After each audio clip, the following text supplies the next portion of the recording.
할렐루야, 감사합니다. 이 시간에 우리에게 스가랴 지난번에 이어서 제4장을 우리가 공부합시다. 자, 스가랴는 우리가 이제 1장부터 우리가 쭉 이제 공부를 해왔는데 8가지 환상, 이 8가지 환상은 무엇과 관계가 있다 그랬죠? 성전 재건과 깊은 관계를 가지고 있습니다. 첫 번째 환상이 붉은 말, 그 다음에 붉은 말을 타고 화석류 사이에 나타난 여호와의 사자와 그 다음에 이제 세 마리의 환상에 대해서 그 부분들이 이야기를 하고 있죠. 그죠? 그래서 자줏빛 말, 백마, 붉은 말 이 부분들을 가지고 결국은 성전 재건에 있어서 방해하는 요소들을 다 제거하고 모든 부분들을 하나님께서 성전이 회복되게 할 것이라는 부분들을 첫 번째 환상을 통해서 증거했죠. 그 다음에 이제 넷불과 네 대장장이는 이 넷불은 이제 주변에 보면은 왜 이 성전을 재건하는 데 있어서 방해하는 세력들이었죠. 그죠? 사마리아 족속도 모압, 암몬 뭐 이런 족속들을 넷불로 비유를 하고 있는데 특히 이제 넷불이 그 철로 구성되어 있다는 것은 이것을 다스릴 수 있는 것은 대장장이지 않습니까? 그래서 성전 재건의 완공을 위해서 하나님께서 네 대장장이를 일으킨다. 그러니까 결국은 하나님께서 성전 재건에 있어서 하나님이 도우시고 그리고 또한 성전 재건에 있어서 이스라엘은 하나님과 관계 회복이잖아요. 그 부분에서 하나님께서 직접적으로 모든 것을 관장하겠다는 겁니다. 자, 이런 부분에 오늘도 이제 하나의 환상이 나타나는데 그것은 바로 우리가 이제 5장에서 보면 5번째 환상, 4장과 이제 5장에서 이제 나타나는데 특히 이제 5번째 환상은 뭔가 하면은 순금등대입니다. 순금등대와 그리고 감람나무인데 감람나무가 두 감람나무입니다. 두 감람나무. 자, 우리가 이제 일반적으로 이제 순금등대 환상을 통해서는 이 순금등대가 무엇을 말하고 있는가 하면은 성전에 대한 부분들을 말하고 있고 두 감람나무는 우리가 이제 일반적인 이 부분들은 뭐 그 내용들입니다. 이것은 뭐 보편적으로 모두 다가 이제 그렇게 이제 그 인정을 하는 학설들입니다. 두 감람나무는 누군가 하면은 스룹바벨과 그리고 누구였을까요? 여호수아입니다. 여호수아. 스룹바벨은 여러분들이 잘 아시는 것처럼 다윗의 계보 속에 그 후손이죠. 그죠? 그 후손이었고, 그리고 또한 이 스룹바벨은 여호야킨의 손자죠. 여호야킨의 손자. 그리고 예루살렘의 총독으로 왔다는 것. 예루살렘에 여러분들 총독으로 세워진 것과 그러지 못한 것은 제가 이제 다른 과목에서 일단 말씀을 다 드렸고요. 특히 이제 페르시아가 있던 그 제국은 50도가 형성되어 있다 그랬죠. 그죠? 50도가 형성되어 있었고 예루살렘은 제5도로서의 역할을 했다. 그래서 총독이 있고 없고는 자치권에 대한 부분들로서 총독이 인정되는 것인데 자치권이 없다는 것은 총독이 세워지지 못하는 것은 자치권이 없다는 이야기입니다. 그리고 또한 자치권에 대해서 형성은 무엇으로 증가하겠습니까? 성벽입니다. 성읍 이런 부분들을 했을 때에 이 성읍에 성벽을 세우냐 세우지 못했냐 이 속에서 이것이 자치권에 대한 보장이었습니다. 자치권. 그래서 성벽을 세웠던 중심으로 총독이 구성되는데 이 총독이 구성되는 것은 하나의 자치권이 형성된다는 겁니다. 그래서 이런 식으로 자치권이 형성된 것이 페르시아 제국에는 몇 도가 있었다고요? 그렇죠. 50도가 있었습니다. 페르시아는. 우리로 말하면은 경상남도, 경상북도 뭐 이런 것처럼 전라남도, 전라북도 이것처럼 페르시아에는 몇 도가 있었다? 50도가 있습니다. 50도. 50도가 있었고 이 속에서 예루살렘은 몇 도? 제5도였다. 이거는 다른 과목에서도 제가 공부를 많이 했죠. 그죠? 뭐 연도수까지 제가 이야기를 하면서 페르시아 제국 형성되기까지 메대의 형성과 바사 형성, 그 다음에 이제 그 바벨론에 멸망시켰던 사건, 그 다음에 이제 페르시아 제국 형성됐던 것이 BC 538년, 그때 고레 칙령이 이뤘고 BC 537년에 이제 귀환에 기록하고 536년에 성전이 재건되고 이거 공부 많이 했죠. 그죠? 그래서 그 부분들은 이제 다시 이제 하지 않겠습니다. 그냥 뭐 큰 태도는 말씀드릴게요. 따라서 총독이 세워지고 안 세워지고는 굉장히 중요합니다. 아시겠습니까? 총독이 세워졌다는 것은 자치권을 보장하는 거예요. 그런데 이 자치권은 독립국가가 아닙니다. 이것은 독립국가 아니에요. 독립을 말하는 것이 아닙니다. 다만 자치 부분들이고 이 자치권은 무엇만 형성되는가 하면 방어권만 형성돼요. 방어권.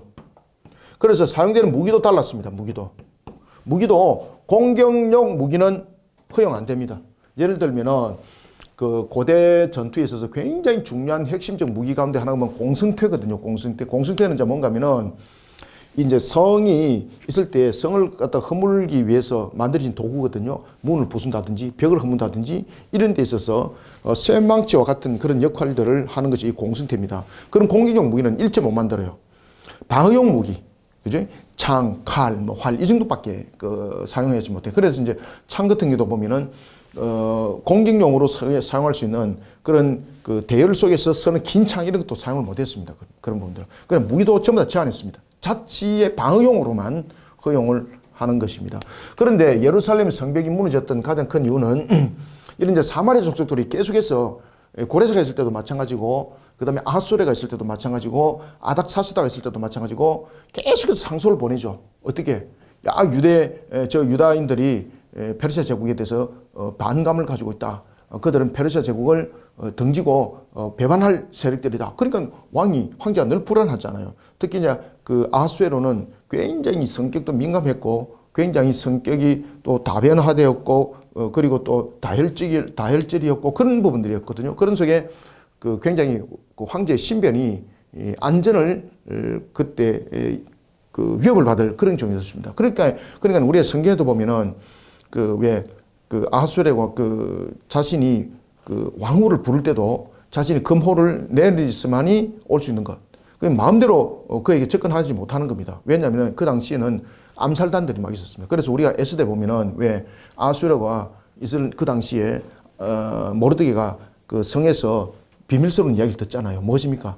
아하수에로를 암살할 암살단들이 구성되어 있는 것. 그래 그것을 고발하게 되었고 그 내용 속에 아하수에로는 자신의 생명을 짓게 됐죠. 그것이 왕의 실록이 기록이 되어 있었어요. 그것을 하나님께서 아하수에로를 통해서 읽게 만들잖아, 그죠? 그런 식으로 이 당시에 이 자치권은 굉장히 중요했고 성벽이 있다 없다 굉장히 중요했습니다. 그래서 자치권이 형성되지 못한 곳에는 성벽을 못 세웠습니다. 그래서 예루살렘 성벽이 허물어졌던 가장 큰 이유가 무엇입니까? 사마리아 족속들이 계속해서 상소를 하는 거죠. 저 왕을 배반할 세력들입니다. 반역의 세력들입니다. 그러니까 왕이 불안하잖아요. 그래서 총독도 파면시켜버린 거예요. 총독을 안 세워요. 느헤미야 이후에 누굽니까? 그 스룹바벨 이후에. 그리고 성벽을 허물어버려요. 그런 사건이 이제 이후에 이제 있는 거죠. 그죠? 예루살렘으로 그 스룹바벨이 돌아올 때 총독으로 돌아왔다는 것이 굉장히 중요해요, 여러분들요. 이 총독으로 돌아왔다는 것은 무엇입니까? 그렇죠. 자치권이 인정된다는 이야기예요. 자치권이. 그리고 이제 총독이 돌아오면 자치권을 형성하게 되면은 성벽이 세워지게 되고, 그 다음에 이제 성전이 이제 세워지게 되는 거죠. 이러면서 주변을 다스려요. 여기서 자치권이 형성됐다는 것은 방어적 측면에서의 군사, 그 다음에 이 에리어에서 정치, 경제, 그리고 종교, 이 부분에서 자치권이 형성되는 거예요, 이게. 그런데 이 성벽이 무너져 버리면 이것이 전부 다 없어져 버려요. 아시겠죠, 그죠? 그래서 성전이 세워지는 것이 굉장히 중요하고, 그 다음에 또한 이스라엘에 있어서 성전은 어떤 정도로 중요한가 하면은, 이스라엘은 여러분 잘 아시는 것처럼 그 성전 국가라고 말했지 않습니까? 그죠? 신전 국가, 신전 국가. 그래서 정치도 신정 정치. 성전이 무너지고 세워지고가 이스라엘이 패망과 세워짐이에요. 그렇기 때문에 성전이 굉장히 중요한 내용을 담고 있습니다. 또 하나는 이제 성전은 하나님과 이스라엘과의 관계적 측면을 담고 있기 때문에 굉장히 중요한 역할을 하고 있습니다. 자, 이런 성전에 대해서 하나님께서 두 환상을 통해서 보여줍니다. 오늘 이제 본문에 보면은 특히 이제 다섯 번째 환상 속에서 이 다섯 번째 환상 속에서 순금 등대와 두 감람나무를 통해서 성전을 하나님께서 세우고자 필연적으로 세울 것이다. 그리고 또한 그 성전을 세우는 일에 쓰임받는 두 지도자 스룹바벨과 여호수아에게 독려를 하는 거예요. 아시겠죠, 그죠? 그것이 바로 이 두 감람나무 그 환상이에요. 두 지도자들, 정치, 군사, 그 다음에 종교적 측면에서 두 지도자로 하여금 백성들에게 더욱더 독려하여서 성전을 재건하는 일에 하나님께서 쓰임받도록 그들을 독려하는 환상이 바로 오늘 본문의 순금 등대와 두 감람나무입니다. 자, 그 다음에 또 등대에 대한 부분들이, 자, 일반적으로 우리가 가치를 말한다면 순금은 우리가 그 귀금속이라 그러잖아요. 그런데 하나님께서는 순금을 등잔대를 만드는 이유는 거룩입니다. 순전함, 거룩함. 이런 하나의 내용들을 중심으로 담고 있다라는 것입니다. 자, 요 내용들을 가지고 이제 4장 내용들을 봅시다. 내게 말하던 천사가 다시 와서 나를 깨우니 마치 자는 사람이 잠에서 깨어난 것 같더라. 그래, 이게 이제 환상 속에서 일어나고 있는 것이 뭐 어디 뭐 잠자다가 뭐 갑자기 쓴 것이 아니라 그가 일반적인 상태 속에서 지금 이 환상들이 일어났다는 거죠. 마치 잠에서 깨어난 것 같더라. 천사가 다시 와서 나를 깨우니 마치 자는 사람이 잠에서 깨어난 것 같더라. 그러니까 이게 이제 환상이 그냥 단순한 꿈이 아니라는 거죠. 사실과 같은 여러분들 이런 부분들을 아마 체험해 본 적이 있을 겁니다. 저는 이제 새벽 기도를 드리다가 이런 부분들을 몇 번 체험해 본 적이 있습니다. 굉장한 내용들을 담았던 그 내용들 지금도 제가 안 잊어버립니다. 제가. 2절 그가 내게 묻되 네가 무엇을 보느냐. 내가 대답하되 내가 보니 무엇이 보인다. 그렇죠. 순금 등잔이 보인다. 자, 여러분들 순금 등잔대 순금 등잔대는 이런 불을 밝히는 역할을 하는 거잖아. 그죠? 불을 밝히는 역할. 등잔대는. 자, 불을 밝히려면 무엇이 있어야 됩니까? 불을 밝히려면. 그렇죠. 기름이 있어야 되죠. 그죠? 기름이 없이는 불을 밝힐 수 없는 거잖아요. 자, 이런 역할적 부분들을 통해서 우리가 성전을 세워지는 것에 있어서 하나님께서 그 모든 역할들을 함께 감당하는 것이 두 감람나무인 스룹바벨과 여호수아라는 것이죠. 그리고 이제 순금 등잔대에 기름을 공급하는 공급이 두 감람나무로부터 일어난다는 거죠. 그러니 이게 이제 무슨 환상의 내용들을 담고 있는가 하면은 성전을 재건하는 부분에 있어서 지금 두 지도자가 역할이에요. 아시겠죠? 그죠? 스룹바벨과 여호수아가 다시 말하면은 그 영적 영향력, 그다음에 지도력 이런 부분들을 통해서 백성들을 독려하고 위로하여서 성전을 재건하는 이 장면을 순금 등잔대와 두 감람나무를 묶어서 설명하는 거예요. 자, 그러면은 이런 부분에 대해서 우리에게 또 구조적 측면을 설명하고 있습니다. 그가 2절 그가 내게 묻되 네가 무엇을 보느냐. 내가 대답하되 내가 보니 순금 등잔대가 있는데 그 위에는 자 기름 그릇이 있고 또 기름 그릇 위에 7 등잔이 있으며 그 기름 그릇 위에 있는 등잔을 위하여 7 관이 있고. 자, 여러분들 여기서 우리가 성소에 보면은 등잔대가 있잖아. 그죠? 성소에 등잔대가 있는데 이 등잔대가 7으로 이렇게 구성되어 있죠. 그죠? 이렇게. 그죠? 이렇게 하나, 둘, 셋, 넷, 다섯, 여섯, 여기 있고 7. 전부 다 이렇게 구성되어 있죠. 그죠? 그래서 그 금 하나로서 전부 다 이렇게 쳐서 이렇게 만들었잖아. 그죠? 그런데 이런 성소에 있었던 등잔대에는 없는 것이 있습니다. 이게 없는 것이 세 가지인데 첫 번째는 뭡니까? 금그릇. 금그릇이 아니라 기름그릇. 기름그릇. 첫 번째는 기름그릇. 자, 두 번째는 또 무엇이 없었을까요, 여러분들? 두 감람나무. 없죠, 그죠? 성소에 두 감람나무. 자, 세 번째는 뭡니까? 연결하는 관이죠. 여기서 보면은 그 세 번째는 바로 이와 같이 연결하는 7 관이 있습니다. 7 관. 7 관. 이 부분들이 성소에는 없습니다. 성소에 등잔대 없는 겁니다. 등잔대 없는 겁니다. 이 세 가지. 따라서 이 부분들의 지금 등잔대, 순금 등잔대가 지금 강조하고 있는 것은 기름그릇, 두 감나무, 7 관 이런 부분을 통해서 지금 순금 등잔대가 밝혀진다는 것이죠. 그것은 성소가 있는 그 성전이 세워진다는 이야기거든요. 그 역할적 부분에서 굉장히 중요한 역할을 하는 것이 누굽니까? 두 감람나무. 아시겠죠? 그죠? 그래서 여호수아와 스룹바벨이 얼만큼 중요한 위치에 있는가를 이 과정을 통해서 하나님께서 알게 하시고 그리고 스룹바벨과 여호수아를 어떻게 합니까? 독려, 격려하고 있습니다. 자, 봅시다. 그래서 기름그릇은 무엇이에요? 기름그릇은 지금 두 감람나무가 좌우에 있죠. 좌우에. 그죠? 이 두 감람나무가 이 좌우에 있는 거예요. 좌우에. 아이고.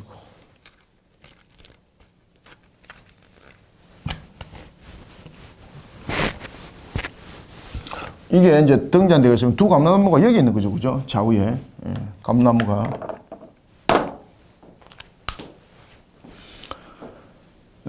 그래서 이제 두 감람나무가 좌우에 있는 것은 한 사람은 정치, 군사, 또 한 사람은 무엇입니까? 종교, 이런 부분에서 백성들의 지도자죠. 그러면서 그 백성들이 성전을 세우는 일에 뭡니까? 그렇죠. 그들을 지도하고 관리하고 이러면서 성전이 이제 세워진다는 이야기입니다.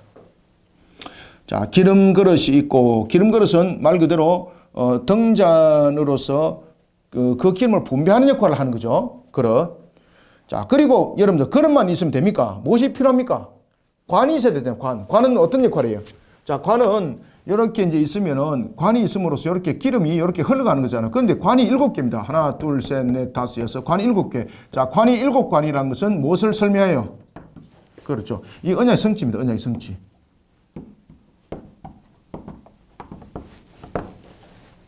언약 백성으로서의 성전 회복. 자, 하나님께서 성전 회복에 대해서 언약을 하셨나요? 안 하셨나요?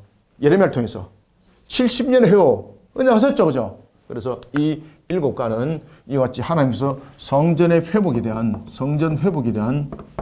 예언의 말씀을 줬죠. 성전 회복에 대한 이 예언의 말씀을 줬는데 이 예언의 말씀의 회복입니다. 그래서 언약의 성취, 그 말씀의 성취를 말하고 있는 것이 바로 7관입니다. 두 감람나무가 있었고 그 다음에 이 부분들로서 흐르는 데 있어서 7관이 구성되어 있다는 것입니다. 그래서 7관은 맨 꼭대기에 있는 기름 그릇에 연결되어 있는 겁니다. 그죠? 기름 그릇에 연결되어 있는 것입니다. 자, 3절 그 등잔대 곁에는 두 감람나무가 있는데 하나는 기름 그릇 오른쪽에 있고 하나는 왼쪽에 있나이다 하고 내게 말하는 천사에게 물어 이르되 내 주여 이것들이 무엇이니까 하니 내게 말하는 천사가 대답하여 이르되 네가 이것들이 무엇인지 알지 못하느냐 하므로 내가 대답하되 내 주여 내가 알지 못하네 하니. 자, 여러분들 이 두 그루에서 나오는 그 기름은 무엇입니까? 하나님의 성령이 은혜를 베푸셔서 성전이 재건된다는 것을 이야기를 하고 있고 또한 두 감람나무에서 무한하신 하나님의 은혜가 공급이 되어진다는 이야기죠. 그러니까 하나님께서 이 성전을 재건하는 데 있어서 스룹바벨과 여호수아를 사용한다는 이야기예요. 스룹바벨과 여호수아를 통해서 하나님께서 무한한 은혜를 공급한다는 이야기예요. 아시겠습니까? 성전을 세우는 일에. 그러니까 스룹바벨과 여호수아의 역할이 무엇입니까? 성전을 세우는 일에 백성들을 격려하고 독려하고 위로하는 뭡니까? 기름을 흘려보내는 역할이에요. 기름을 흘려보내는 역할. 아시겠죠? 그러니까 이 관은 무엇입니까? 관은 사역이 사역. 백성들을 격려하고 위로하는 부분의 사역. 그죠? 그것이 7관이에요. 여러분, 관만 있으면 안 되죠? 불이 관만 있으면 됩니까? 기름이 있어야 되잖아요. 그러면은, 자, 이 부분들 말씀하고 있는 거예요. 자, 여호수아 아닙니다. 스룹바벨과 여호수아가 자, 오른쪽 왼편에 있잖아. 그죠? 그러면 그들이 관이 연결되어 있는 것은 무엇이라 그러니까? 사역. 그들의 역할이에요. 근데 역할이 이제 불을 밝히는 역할이잖아요. 이 지금 불을 밝히는 역할은 뭔가 하면은 지금 성전이 재건된다는 이야기인 뜻이거든요. 그죠? 성전이 재건됐을 때 성소의 등잔대가 들어가는 것 아니겠습니까? 그 역할들 부분에서 성전이 재건된다는 하나님의 그 말씀을 담고 있는데 그러면은 그들이 사역이 관만 연결되면 되는가? 아니라는 거예요. 그래서 나중에 어떤 이야기를 하는가 하면은 그들의 힘과 그들의 능력으로 되는 것이 아니다. 딱 이 말씀을 하세요.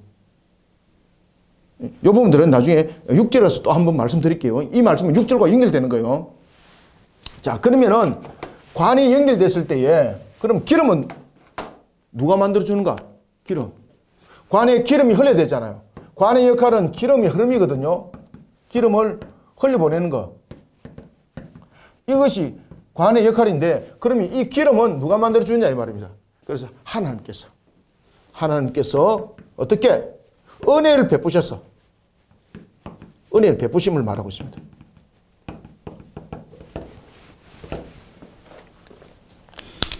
따라서 자, 오늘 본문에 보면은 두 감람나무가 있습니다. 두 감람나무가 있고 그 다음에 7관이 있고 등잔대가 있잖아. 그죠? 이 부분에 대해서 지금 이야기를 하고 있는 것 두 그루의 감람나무 그 기름은 어디서 나오는가? 어디서 나온다는 겁니까? 자신의 능력과 자신의 힘이 아니에요. 무엇이다? 하나님의 은혜. 하나님께서 은혜를 흘려보내셔서 성전 재건에 무한한 은혜를 공급하셔서 반드시 성전 재건을 실현한다는 뜻이 바로 오늘 두 감람나무가 무슨 뜻입니까? 두 감람나무 의미가 그 속에 있는 겁니다. 이해됐습니까? 자, 두 감람나무는 스룹바벨과 여호수아라 그랬죠? 스룹바벨과 여호수아가 역할이 무엇이라 그랬습니까? 관이죠, 관. 그죠? 성전을 재건하는 데 있어서 역할이죠. 백성들을 독려하고 격려하고. 그러면 자신들의 능력과 자신들의 힘으로 격려하고 독려할 수 있습니까? 그렇죠. 그래서 기름이 흘러야지 불이 밝히는 것처럼 기름이 흐른다는 것은 무슨 이야기로 하고 있는 가 하나님께서 이 둘을 세우기만 한 것이 아니라 사역에 대해서 명령만 한 것이 아니라 어떻게 하셨다? 그렇죠. 은혜를 충만히 흘려보내. 그래서 일곱 간에 기름이 흐르죠. 그러면서 불이 밝혀지는 거죠. 그렇게 하여서 성전을 재건에 대해서 완공하시겠다는 거예요. 그래서 이 부분들이 6절과 연결되는 거예요. 자, 봅시다. 4절 의미를 5절 다시 봅시다. 내게 말하는 천사가 대답하여 이르되 네가 이것들이 무엇인지 알지 못하느냐 하므로 내가 대답하되 내 주여 알지 못하나이다. 자, 6절 보세요. 그가 내게 대답하여, 제가 방금 말씀했던 바로 이 내용입니다. 그러면 두 감람나무가 어떤 의미를 가지고 있습니까? 일곱 관이 어떤 의미를 가지고 있습니까? 그릇이 어떤 의미를 가지고 있는지 모르는 거예요, 이게. 그 다음에 순금 등대에 등잔대가 있는데 이 등잔대에 일곱 관이 연결되어 있고 그 다음에 그 기름 그릇이 있고 두 감람나무가 있는데 이 도대체 무슨 의미가 모르겠다는 거죠. 여러분도 알겠습니까? 안 가르쳐주면 모르지, 그죠? 그래서 깨달아 알게 하시는 것도 하나님의 은혜예요.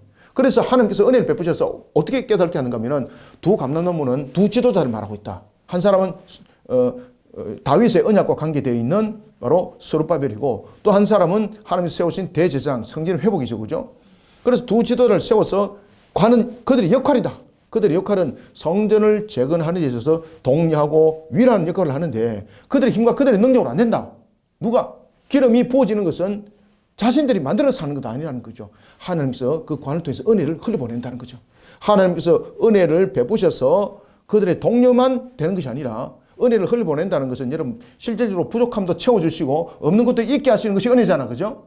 그런 속에 성전이 완공된다는 이야기예요. 그리하여서 성전의 불이 밝혀진다는 이야기입니다. 그리하여서 하나님과 이스라엘의 관계가 회복된다는 이야기예요. 이것이 6절이에요, 6절. 자, 6절 별표를 치놓았어요, 이거. 그가 내게 대답하여 이르되 여호와께서 스룹바벨에게 하신 말씀이 이러하니라. 만군의 여호와께서 말씀하시되 이는 힘으로 되지 않는다. 그죠? 이 사람의 능력이죠. 지금 힘과 능력은 누구를 말하고 있는 거예요? 여기서 힘과 능력은 이 스룹바벨에 대한 부분들입니다. 스룹바벨과 여호수아입니다. 스룹바벨과 여호수아의 그런 어떤 개인 자신들의 능력, 힘과 능력으로 이 성전이 완공되는 것이 아니라는 거예요. 어떻게? 그렇죠. 그래서 나의 영으로 된다고 말하는 거예요. 나의 영으로. 나의 영으로. 이것이 무엇이다? 하나님의 은혜로, 하나님의 은혜 베푸심으로 성전이 완공된다는 거예요. 나의 영으로. 이해됐죠? 나의 영으로. 그래서 이 부분들을 제가 6절과 연결시켜서 보셔야 된다는 거예요. 문맥적으로. 나의 영으로 된다는 거예요. 나의 영으로. 하나님께서 은혜를 베푸심으로 성전이 완공된다 이 말이에요. 자, 6절 그가 내게 대답하여 이르되 여호와께서 스룹바벨에게 하신 말씀이 이러하니라. 만군의 여호와께서 말씀하시되 이는 힘으로 되지 아니하며 능력으로 되지 아니하고 오직 나의 무엇으로? 영으로 되느니라. 자, 여기서 힘과 능력은 무엇이에요? 하나님의 힘과 능력이에요? 아니죠. 스룹바벨과 이스라엘의 그들의 모습이죠. 그래 하나님께서 은혜 베푸지 않으면 이 성전 완공은 안 된다는 이야기예요. 그래서 나의 영으로 된다라는 것은 성령께서 스룹바벨과 여호수아를 충만케 하시고 그리고 그들을 통해서 백성들을 격려하고 위로하여서 성전 완공을 하겠다는 것인데 격려와 위로만으로서 성전이 완공되나요? 그렇죠. 재료가 있어야 되죠. 여러 가지 과정도 있어야 되고 또 하나는 사마리아 족속 모압과 암몬들이 쳐들어오는 것도 막아야 되는 거죠. 그죠? 이걸 누가 한다고? 그렇지. 은혜라는 것은 하나님의 영으로 하는 그 은혜가 이와 같이 경제적 문제, 그 다음에 군사적 문제, 그 다음에 성전을 짓는 데 있어서 재료에 대한 수거 이런 것을 총괄하여서 하나님께서 다 만들어 주신다는 거예요. 그것을 나의 영으로라는 하나님의 은혜가 설명하는 거예요. 이해됐습니까? 그래서 이 부분들은 자꾸 엉뚱한 해석하면 안 돼요, 여러분들. 아시겠죠? 이 부분들은 순금 등잔대는 무엇으로 여러분들 이야기를 해야 되는 겁니까? 성전 완공이에요, 성전 완공. 이게 이제 신천지들이 이거 뭐 두 감람 넘어가지고 엉뚱한 소리 막 하죠, 그죠? 이거 똑바로 가르쳐야 됩니다, 여러분들. 너희들은 알지 못하느냐. 그러면서 자신들이 이제 두 감람나무를 이야기를 하면서 자신들이 이제 공급 이야기를 하고 있고 막 이런 헛된 소리 또 갖다 끼워 맞추는 이야기들을 많이 만들어 갑니다, 여러분들. 말하기 좋잖아요, 이거, 그죠? 말이 좋지 않습니까? 이렇게 끌어맞추고 저렇게 끌어맞추고 말하기 좋거든요. 근데 우리는 이 부분에 대해서 가장 정통성 있게 하나님께서 8가지 환상을 왜 보여줬다고 스가랴에게 성전 완공. 성전 완공에 대해서 격려와 독려와 위로 속에서 보여주는 이 환상인데 그런데 그것을 다른 쪽으로 기울여서 해석해버린다. 이 말 안 되는 거잖아. 그죠? 그래서 여러분들이 이런 부분들도 잘 간주하셔야 됩니다. 자, 그러면서 자, 이제 성전 완공하는 데 있어서 가장 방해 요소가 무엇이라 그랬습니까? 경제적 문제와 그 다음에 방해 세력들 군사적 문제죠. 그래서 나중에는 하나님께서 이 6번째 두루마리와 그 다음에 7번째 에바의 환상을 통해서 경제적 문제를 또 이야기를 해요. 자, 그 전에 보십시오. 그러면 하나님께서 나의 영으로서 이 모든 것들을 이루간다 했을 때 공급하는 것으로만 끝내는 것이 아니라 이들이 제일 두려워하는 문제는 사실은 제일 큰 문제가 뭔가 하면은 앞에도 제가 말씀드렸던 것처럼 자치권이죠. 지금 그게 성전이 세워진다는 것은 자치권에 대한 부분들이 형성된다는 이야기죠. 그러면 사마리아 족속이 자신들이 지금까지 다스려왔던 경제적 구조, 정치적 구조, 그 다음에 종교적 구조가 뺏긴다는 이야기예요. 그럼 사마리아 족속들이 가만 놔두겠습니까? 그죠? 그러니까 자신들이 그거를 막을 힘이 있습니까? 없습니까? 없는 거죠. 그래서 하나님께서 딱 이 말씀 하신 거예요. 나의 영으로 된다고 말하면서 제일 먼저 이 문제. 7절 큰 산아 네가 무엇이냐 네가 스룹바벨 앞에서 평지가 되리라. 이게 무슨 뜻이에요? 성전 재건을 방해하는 이방 세력들을 하나님께서 무너뜨려 버리겠다는 겁니다. 이해되셨죠? 그래서 여기서 큰 산은 누구다? 큰 산은 바로 주변의 이방 세력들입니다. 큰 산. 여기서 큰 산이 한 개가 아니잖아요. 여기서 큰 산이 나타나고 있는 것은 재건 세력에 대한 여러 재건 세력을, 재건 사역을 방해하는 세력들.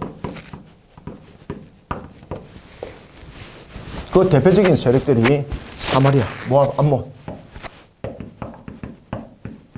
사마리아와 모압과 암몬 족속들이 그 외에 뭐 다른 족속들도 있는데 가장 대표적인 족속들. 그들이 바로 재건 사역을 방해하는 성전 재건 사역을 방해한 세력들입니다. 왜? 그 성전을 재건했을 때 자신들의 자치권을 잃어버리거든. 그죠? 경제적 에리어, 그 다음에 정치적 에리어, 군사적 에리어, 종교적 에리어 뺏긴다는 거죠.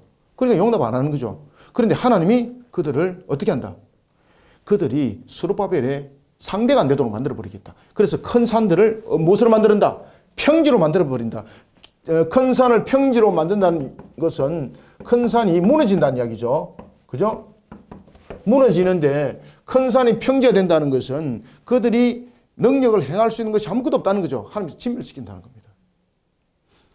어떤 것들도 예루살렘의 성전을 회복시키는 데 있어서 방해 요소를 전부 다 제거한다. 이 뜻이 바로 평지. 그래서 이 평지는 모든 방해 요소를 제거하는 것. 제거하는 것을 말합니다.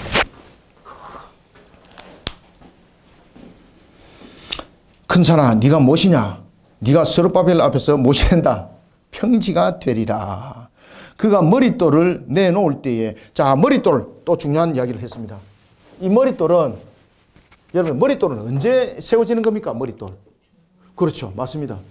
이 머릿돌은 성전 준공을 말합니다. 성전 완공.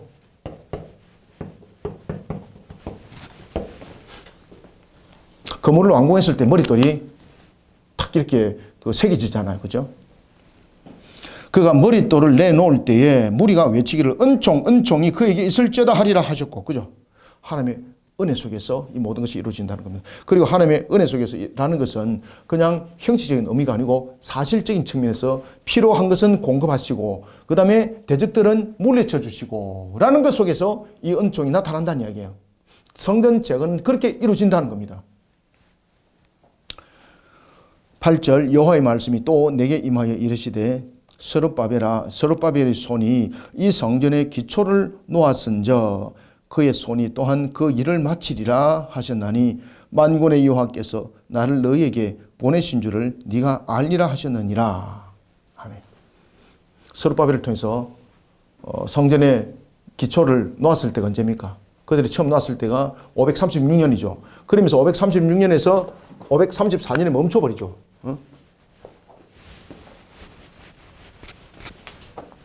그들이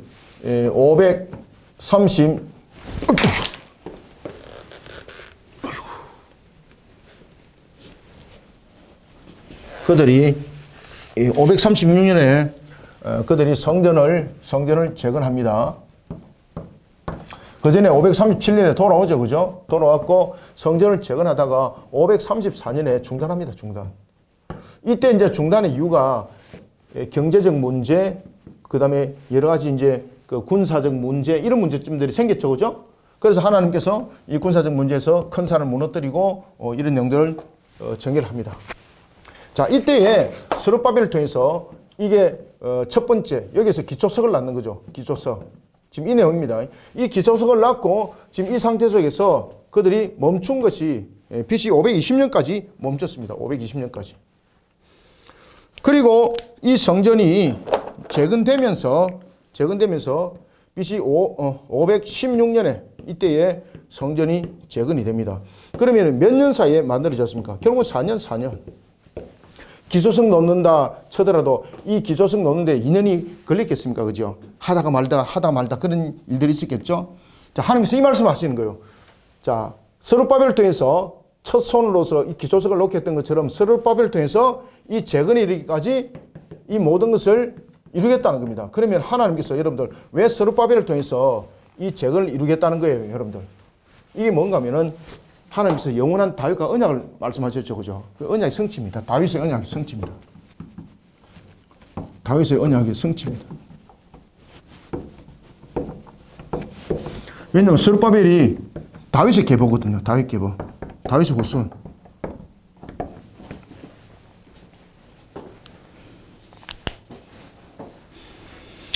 구절 스룹바벨의 손이 이 성전의 기초를 놓았은저, 그죠? 기초를 놓았은저 이겁니다. 그의 손이 또한 이 일을 마치리라. 지금 이때죠, 그죠? 마치리라. 산사에 이 재건이 완공되는 겁니다. 마치리라 하셨나니 만군의 여호와께서 나를 너희에게 보내신 줄을 네가 알리라 하셨느니라. 작은 일의 날이라고. 이게 또 여러분 재밌는 것이 등장했습니다. 왜 작은 일이라고 했을까요, 여러분들요? 왜 작은 일이라 그랬을까요? 여기서 지금 작은 일의 날이라고 말하고 있죠. 작은 일의 날. 이게 무슨 말인가 하면은 이 기초석을 낳은 걸 말합니다. 기초석 낳은 거. 자, 이 기초석을 낳았을 때에 크게 어떻게 했을까요? 여기에 작은 일의 날이라는 것은 솔로몬 성전과 비교한 겁니다. 비교하여서 기초석이 나아진 날, 이 날을 말합니다.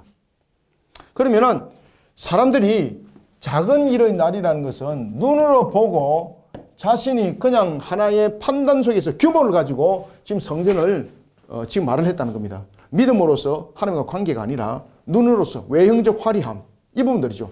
그래서 규모와 화려함을 비교했을 때에 솔로몬 성전보다 규모가 왜소하다는 뜻이에요. 첫 번째는 왜소하고 화려하지 못하다, 이 말이에요. 첫 번째는 왜소함, 비교입니다. 그 다음에 화려하지 않음. 이 부분들이 솔로몬 성전과 비교되는 거죠. 솔로몬 성전과 비교되어서 작은이라고 말하는 거예요. 작은 날이라는 것은 바로 솔로몬 성전의 기초석보다 제2의 성전 규모가 훨씬 작았던 것에 대해서 말하고 있고, 이때에 그 날에 대승통곡하죠. 그죠? 그리고 이 대승통곡한 자들이 하나님으로부터 나중에 책망받습니다. 왜냐하면 그들은 눈에 보이는 화려함, 크기, 그것은 이방의 신전에서 바라보는 방향이지 않습니까? 하나님의 성전에서 가장 중요한 것은 하나님과 관계의 회복이죠. 규모가 아니고 화려함이 아니고 하나님과의 관계 회복이라는 것을 바르게 알아라는 겁니다. 그래서 10절에 보면은 작은 날이라고 멸시하는 자, 여기서 작은 날이라고 멸시하는 자는 솔로몬 성전 기초석보다 작음으로 제2성전의 규모가 덜 화려하고 작은 것을 가지고 통곡한 자들, 그들을 말하고 있습니다. 작은 일의 날이라고 멸시하는 자가 누구냐? 사람들이 스룹바벨의 손에 다리밑줄이 있음을 보고 기뻐하리라. 성전 재건을 다윗의 계보 그 후손이었던 스룹바벨이 모든 것을 총감독한다는 이야기입니다. 그리고 또한 성전을 재건을 하는 데 있어서 우리가 보면 에스라서도 이제 그 이야기를 합니다. 그죠? 이 부분들은 학개서도 유사한 내용이 나타나고 있고, 그 다음에 에스라서에도 나타나고 있고, 다 나타나고 있거든요. 왜 이들이 통곡을 했는가 하면요, 규모, 눈에 보이는 그 화려함, 그것을 가지고 절망했다는 것이죠. 그런데 그 예전의 성전을 알지 못하는 자들은 오히려 성전이 세워지는 것을 보고 어떻게 했습니까? 기뻐 환호했다는 거죠. 그러니까 저 멀리서 들으니까 통곡 소리와 환호 소리가 뒤섞여가지고 이게 무슨 소리인지 구별되지 않더라. 이게 에스라서에 나타나요, 이게. 에스라도 그 이야기를 합니다, 여러분들. 우리가 이제 분명히 알아야 될 것은 하나님과 관계 회복, 이 부분들이 신앙이라고 말하는 겁니다. 신앙은 규모와 화려함을 신앙으로 말하지 않습니다. 작은 일의 날이라고 멸시하는 자가 누구냐? 사람들이 스룹바벨의 손에 다리밑줄이 있음을 보고 기뻐하리라. 이 일곱은 온 세상에 두루 다니는 여호와의 눈이라 하니라. 자, 일곱 눈은 무엇입니까? 눈은 보는 기능이죠. 그럼 여기서 일곱 눈은 무엇을 강조하고 있는가 하면요, 하나님의 지혜와 지식에 대한 완전함을 말하고 있고, 이 부분들이 하나님의 일하심이라는 거예요. 하나님의 일하심. 그리고 성전의 완공은 하나님과의 관계 회복이라는 것이고, 그리고 성전의 완공 속에서는 신앙이 우리 속에 가장 중심에 세워져야 되는 것이 중요하다는 것을 일곱 눈, 이 부분들이 이야기를 하고 있습니다. 일곱 눈은 무엇입니까? 살펴서 다 아는 거잖아. 그죠? 이해됐죠? 그죠? 일곱 눈이라는 것은 사람의 눈과 지금 비교되는 거죠. 자, 사람의 눈은 어떻게 했습니까? 사람의 눈은 크기와 화려함을 봤습니다. 화려함. 그런데 사람의 눈은 무엇을 봅니까? 하나님의 눈은 무엇을 봅니까? 상대적으로. 그렇지. 하나님의 눈은 신앙을 봐요, 신앙.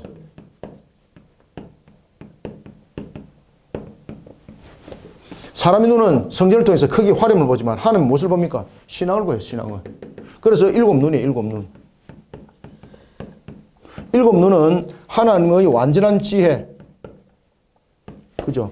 하나님의 완전한 지혜, 그 다음에 하나님의 완전한 지식을 담고 있습니다. 완전한 지혜와 지식. 그 완전한 지혜와 지식으로서 눈으로서 일곱이라는 것은 다 살펴봐요.